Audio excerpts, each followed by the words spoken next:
Hi there. This is Ari from Team Spruce. Today we're going to go through a couple of quick steps to get your Spruce account up and running.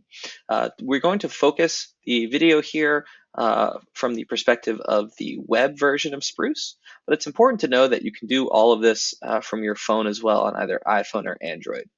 So you'll go ahead and navigate to sprucehealth.com and you'll click on Start Free Trial. And then you'll go through the account creation flow here. The first thing you're going to do is enter your phone number, and then it's going to go ahead and send you a verification code to confirm that this is you, and you'll enter that information there. You'll go ahead and name your practice and enter in your name and email, as well as your password. Whatever email and password you use here can also be used on your mobile device as well. It'll be the same login information on both devices. Once you've logged in and created your account here, you will be dropped into the Spruce inbox as you see here. The first thing you're going to want to do is get a Spruce phone number. You'll be able to do this from your settings page here by scrolling down to phone and SMS. And there are two core options here. You can either create a new Spruce number if you don't have a business number yet, or you can transfer an existing number into the platform. To create a new number, you'll go ahead and click on that and enter in your preferred area code. And then you'll be dropped into the phone number settings page here. Once you've reached this screen, there's a couple of key items to understand and configure. So now that you've got your Spruce number, you're going to want to set up your numbers to ring list. Basically, where is this, what is going to ring, what phone numbers are going to ring when somebody calls your Spruce number. By default, it's going to go ahead and add your cell phone number here that you've entered earlier and toggle that on. If you want calls to ring on a different phone number, you can always click on add number and type in a different number if you have a landline or some other phone that you want these calls to ring on. Once we add that number, you'll see it listed here. If we've got multiple numbers listed, they will all ring simultaneously. If you just want to have one ring, obviously you could just toggle one off as so. If all numbers are disabled, you'll see a little pop-up here that's basically letting you know if all of these are disabled, calls will go directly to voicemail. So if you want to have calls go directly to voicemail, you can just toggle off all of those options there as well. Now, if you wanted to transfer in an existing number, you'll need to port the number in, which you'll work with our support team to actually do. And you'll basically submit that request and we'll get that number ported over.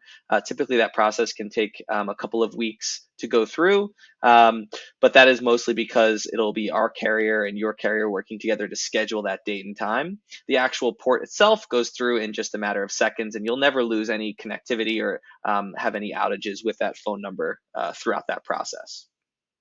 If you'd like to use eFax on Spruce, you can also provision a Spruce fax number. Again, same thing, you can create your own here on Spruce by entering in your preferred area code, or you can port in a fax number as well if you want to continue using that same fax number in Spruce, just the same.